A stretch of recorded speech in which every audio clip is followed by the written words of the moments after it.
na. Ayan o, pinuntahan ka pa nila pang Cavite. Sasama ka.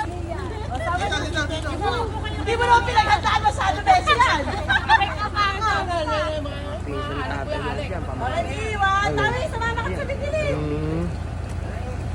One, two. Ayan, Hana. For today's vlog ay magnininang muna tayo sa kasal. Noong una nga ay akala ko ninang sa binyag. Nagulat nga ako at sa kasal pala ako mag-aanak. Kaya naman maaga akong gumayak at nagpa-makeup na nga ako kay Madam Agatha. Ginawa niya nga akong mukhang tao at hindi mo aakalain na isa pala akong driver ng truck. Ayan nga pala yung FB page ni Madam Agatha kung gusto niyo din magpa-makeup. Thank you nga pala sa mga nag-invite sa akin, sa aking mga inaanak, si Aris and si Joleng. Congrats sa inyo at ito ang unang pagkakataon na nagninang ako sa kasal. Hindi nga mapakali ang ating groom at para siyang kinakabahan.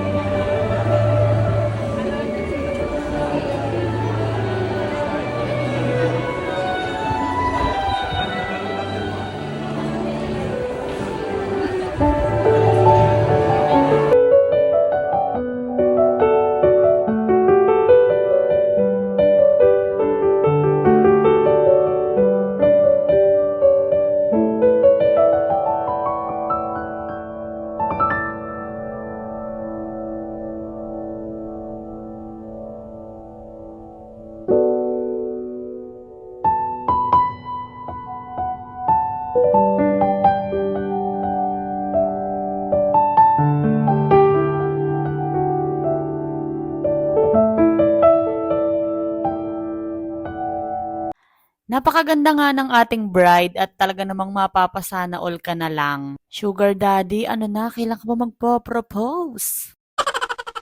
Nandito na pala tayo sa pinaka-exciting part, ang pinaka-iintay ng groom. Pagkatapos nga ng ceremony ni father, nandito na tayo sa pirmahan ng marriage contract. Congrats ulit sa inyo, Aris and Joleng. Ang maipapayo ko nga lang sa inyong mag-asawa ay magmahalan kayo at syempre ang habaan ng pasensya. Lalo ka na, Aris, kailangan ay mas habaan mo pa yung pasensya mo dahil alam mo naman kaming mga babae ay palagi kaming tama.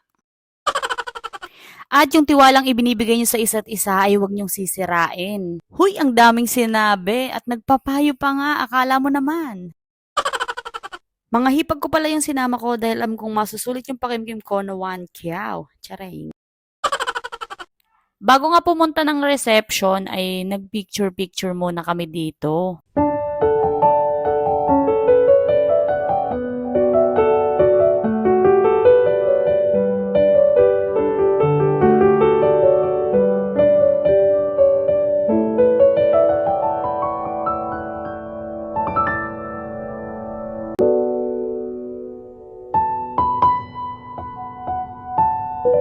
At ayun na nga, nandito na nga tayo sa pinaka-favorite part natin, ang kainan. Hello nga pala sa aking kumare na konsehala dito sa Akle. Inaantay na nga lang ang entrance ng mga newlyweds at pwede nang lumapang.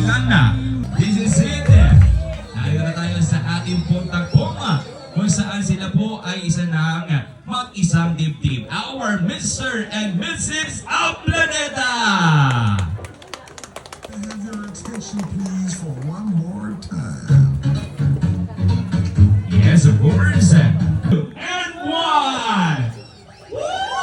Alright, nakakakilig naman ang eksenang ito. Sige po, manating. Hindi na pala ako nakapag-video nung kumakain kami. Pagkatapos nga namin kumain ay diretso uwi na din kami dahil nga may order pala sa amin na white sand.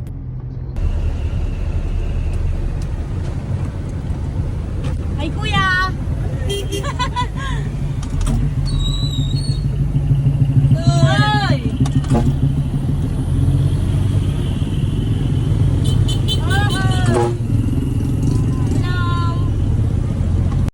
Hindi na nga ako nagbihis para pak na pak sa quarry. Sabi ko nga ay umalis na kami agad para makadouble naman kami ngayong magdamag. Charing. Hindi pa nga kami napapalayo pero eto, nasyogay na nga. At nung nakashot na nga sabi ko ay wag na pala kaming bumiyahe, mag-inom na lang kami. Shout out nga pala sa Dulce Clan all the way from Langkaan, Dasma, Cavite. Hello po sa inyo at shout out po sa inyong lahat.